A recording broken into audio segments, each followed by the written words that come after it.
Hello everyone, অসীমার কিচেনে আপনাদের সকলকেই স্বাগত।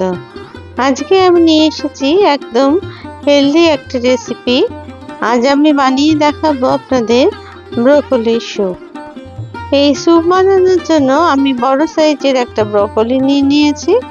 প্রথমে বোটা দিকটা কেটে নিয়ে তারপরে আমি ছোট ছোট টুকরো করে ব্রোকলির অংশগুলো কেটে নিয়েছি। এই স্যুপ বানানোর জন্য ব্রোকলিগুলো ছোট টুকরো করে কেটে নিতে হবে, কারণ এই ছোট টুকরো হলে অতি সহজে ব্রোকলিগুলো নরম হয়ে যাবে আর স্যুপ বানানোর ক্ষেত্রে খুব সুবিধে হবে। এরপর কেটে নেওয়ার পর আমি এগুলোকে একটা বাটির মধ্যে জল দিয়ে সেগুলোকে ভালো করে ধুয়ে নিলাম। অন্যদিকে স্যুপ বানানোর জন্য আমি নিয়েছি 3টে কুচনো পেঁয়াজ, 20 গ্রাম মতো রসুন কুচি, আলমন্ড সেটাকে ভিজিয়ে রেখেছিলাম 1 ঘন্টা মতো, তারপর সেগুলো ছাড়িয়ে নিয়েছি। আর নিয়েছি একটা গাজর, সেটাও টুকরো করে কেটে। এরপর আমি একটা ফ্রাইং প্যান বসিয়ে গ্যাসেতে, তার মধ্যে দিয়ে দিয়েছি 2 চামচ মতো ভেজিটেবল অয়েল আর দিয়ে দিয়েছি 2 কিউব মাখন। এরপর এটা গরম হয়ে গেলে তার মধ্যে দিয়ে দিলাম 1 চামচ মতো গোটা গোলমরিচ আর দিয়ে দিলাম রসুন কুচিগুলো। প্রথমে এগুলোকে একটু ভালো করে ভেজে নিতে হবে। যখন রসুন কুচিগুলো থেকে কাঁচা গন্ধটা চলে যাবে সেই সময় এর মধ্যে দিয়ে দিতে হবে এই পেঁয়াজের কুচিগুলোকে। খুব ভালো করে নাড়াচাড়া করে পেঁয়াজগুলোকেও ভেজে নিতে হবে, তবে ব্রাউন কালার করে ভাজবার দরকার নেই। একটু ভাজা হয়ে গেলে এর মধ্যে দিয়ে দিতে হবে এই গাজরের টুকরোগুলোকে। তারপরে গাজরের টুকরোগুলো ভালো করে ভাজা হয়ে গেলে এর মধ্যে আলমন্ডের টুকরোগুলোকেও দিয়ে দিতে হবে। এরপর ব্রোকলির অংশগুলো দিয়ে সমস্ত সবজিগুলোকে খুব ভালো করে ভেজে নিতে হবে। খানিকক্ষণ নরম হয়ে যাওয়ার জন্য এটাকে একটু ঢাকা দিয়ে দিতে হবে। মিনিট 5 পরে একটু ঢাকনা খুলে দিতে হবে। তারপরে আরও মিনিট 2-3 নাড়াচাড়া করে এর মধ্যে দিয়ে দিতে হবে এবার পরিমাণ মতো নুন। নুনটা অবশ্যই আপনাদের স্বাদ অনুযায়ী দেবেন। আমি এখানে 1 চামচ নুনের ব্যবহার করলাম।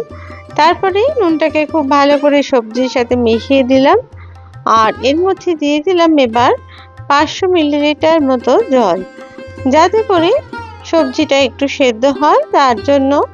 আর মিনিট 5 মতো আবার ঢাকনাটা দিয়ে দিলাম। এরপর ঢাকনা খুলে ভালো করে নাড়াচাড়া করে আবার ঢাকনাটা মিনিট 2-3 জন্য দিয়ে দিলাম। মিনিট 2-3 পর ফিরে এলাম। দেখুন সবজিটা অনেকখানি সেদ্ধ হয়ে গেছে। এরপর আমি গ্যাসটাকে বন্ধ করে দিলাম, একটু ঠান্ডা হওয়ার জন্য রেখে দিলাম। এরপর মিনিট 10 পরে আমি এটাকে এবার একটু ছেঁকে নিলাম। এই ভেজিটেবল এই যে সেদ্ধ জলটা সেটা কিন্তু ফেলবো না, এটা ভেজিটেবল স্টক, এটা আমি কিন্তু পরে ব্যবহার করব। এবার সমস্ত সবজিগুলো মিক্সার জারের মধ্যে দিয়ে দিলাম একটু পিষে নেওয়ার জন্য।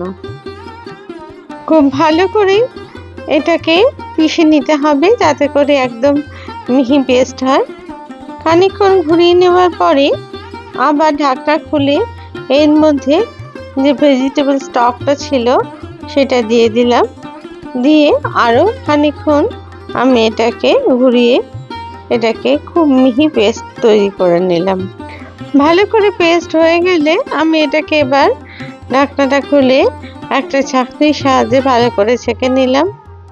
যেহেতু এর মধ্যে স্যুপের মধ্যে কোনো শক্ত অংশ না থাকে সবজি, সেই কারণে। এরপর আমি খুব ভালো করে ছেঁকে নিয়ে আমি এটাকে পাশে সরিয়ে রাখলাম। দেখুন কত সুন্দর স্মুথ এই পেস্ট তৈরি হয়েছে। এরপর আমি নিয়েছি এখানে 50 গ্রাম মতো চিজ কিউব। সেই চিজটাকে খুব ভালো করে আমি গ্রেটারের সাহায্যে গ্রেট করে নিলাম, যাতে করে এই চিজটা দিলে স্যুপের স্বাদটা অনেকাংশে বেশি বেড়ে যায়, সেই কারণে। কারণ এই চিজ দিলে ব্রোকলির স্বাদটা কিন্তু অনেকাংশেই ভালো লাগে। আর যেহেতু এটা পুরোপুরি একদম ভেজিটেরিয়ান স্যুপ হচ্ছে, তার জন্য এই চিজটা দিলে খেতে অবশ্যই কিন্তু ভালো লাগবে। এরপর এক টুকরো মাখন দিয়ে আমি স্যুপের অংশটাকে ঢেলে দিলাম প্যানের মধ্যে। তারপরে এর মধ্যে দিয়ে দিলাম হাফ চামচ মতো গোলমরিচ গুঁড়ো। এটাকে ড্রাই রোস্ট করে কিন্তু আমি গুঁড়ো করে নিয়েছি। আর দিয়ে দিলাম এর মধ্যে আরও 1 চামচ মতো নুন। নুনটা অবশ্যই আপনারা আপনাদের স্বাদ অনুযায়ী দেবেন। এরপর দিয়ে দিলাম 1 চামচ মতো মধু। এই মধুটা দিলে, যেহেতু এটা ভেজ একটা স্যুপ তৈরি হচ্ছে, তাই মধুটা দিলে এই স্যুপের স্বাদ কিন্তু অনেকাংশেই বেড়ে যাবে। ওপর থেকে আমি দিয়ে দিলাম কিছু পেঁয়াজ পাতার কুচি। এটাতে আরও একটা সুন্দর গন্ধ থাকবে এই স্যুপের মধ্যে, আর খেতেও কিন্তু খুবই ভালো লাগবে। এরপর খানিকক্ষণ ফুটতে দেওয়ার জন্য আমি এটাকে ভালোভাবে নাড়তে থাকলাম। খুব ভালো করে যখন ফুটে উঠবে ততক্ষণ পর্যন্ত কিন্তু এটা নেড়ে যেতে হবে, না হলে তলায় ধরে যাবার কিন্তু সম্ভাবনা থাকতে পারে। যদি আপনাদের এই রেসিপি ভালো লেগে থাকে তাহলে প্লিজ প্রত্যেকবারের মতো লাইক, শেয়ার আর কমেন্টস করতে ভুলবেন না। আর আমার চ্যানেলে যদি আপনারা নতুন বন্ধু হয়ে থাকেন তাহলে প্লিজ চ্যানেলটিকে সাবস্ক্রাইব করে দেবার অনুরোধ রইল। আর পাশে থাকা বেল আইকনটিকে প্লিজ প্রেস করে দেবেন, যাতে করে নতুন রেসিপি দিলে সহজেই তা আপনাদের কাছে পৌঁছে যায়। আমি এর উপর দিয়ে দিলাম কিছু গ্রেটেড চিজ। আর দেখুন কত সুন্দর স্যুপ আমার তৈরি হয়ে গেল। এবার আমি একটা বাটির মধ্যে এটাকে পরিবেশন করলাম। দেখুন কত ক্রিমি আর সুন্দর এই স্যুপ তৈরি হয়েছে। দেখতেও যেমন সুন্দর, খেতেও ততখানি সুন্দর। আমি কিছু ব্রোকলি টুকরো দিয়ে আমি এটাকে সাজিয়ে দিলাম। এই ব্রোকলি টুকরোগুলো আমি একটু অল্প তেলে জাস্ট ফ্রাই করে তার উপর নুন আর গোলমরিচ ছড়িয়ে এটাকে পরিবেশন করলাম।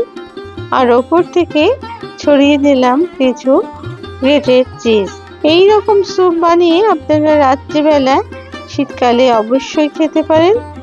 এটা কিন্তু যে কোনো রুটি অথবা পাউরুটির সাথে খেতে যথেষ্টই ভালো লাগবে।